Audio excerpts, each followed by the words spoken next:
Hi, in this devotion, we'll talk about holding on to your convictions, convictions for God. Right? So, we'll take a look at this example from Daniel, Daniel chapter 1, verse 8. Right? But Daniel made up his mind that he would not defile himself with the king's choice food or with the wine which he drank. So, here, Daniel is making a strong decision when he's in captivity to not defile himself, right? With the king's food and king's food or wine, he says, I'm going to hold this conviction of not defiling myself so that I can honor God. So in this captive moment as well, Daniel is choosing to honor God and hold on to his conviction, and he sought permission from the officials.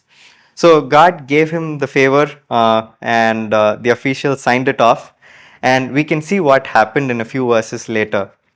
Daniel and his friends held their convictions, and in verse 17 we can see, as for these four youths, God gave them knowledge and intelligence in every branch of literature and wisdom.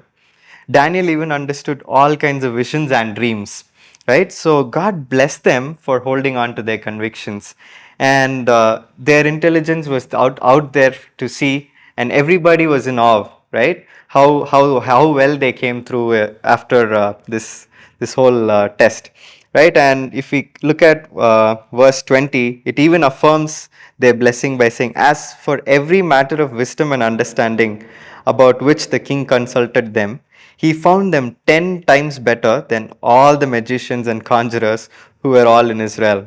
Right? We can see how evident Daniel was blessed, and Daniel and the Hebrew boys were blessed. Right? So when you hold on to your convictions for God, you give God the first place in your life.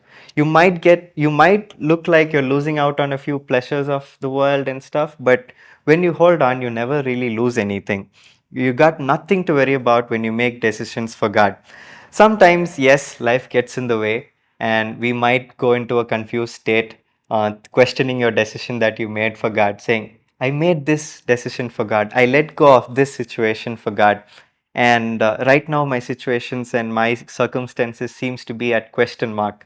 But God has really got your back, right? We can see that in the example of the Exodus, where God came to Moses on the burning bush and told Moses to lead the people out of Egypt, and Moses led the people, and at one point of time they're stuck. The Red Sea is in front, and the Pharaoh is coming out with his army in the back, and they're in a question mark position, right? This circumstances is they got no way out. But what happened? They trusted the conviction, they trusted God's call and made a decision for God, and they came through, and they got stuck there. And what happened? We all know the Red Sea parted, and God came through for them, and He rescued the people of Israel, right?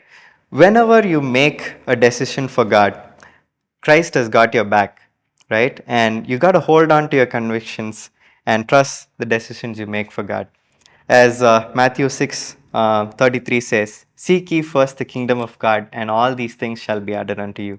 When you make a decision for God, you got nothing to worry about. Trust Him, and He'll take care of you. Thank you.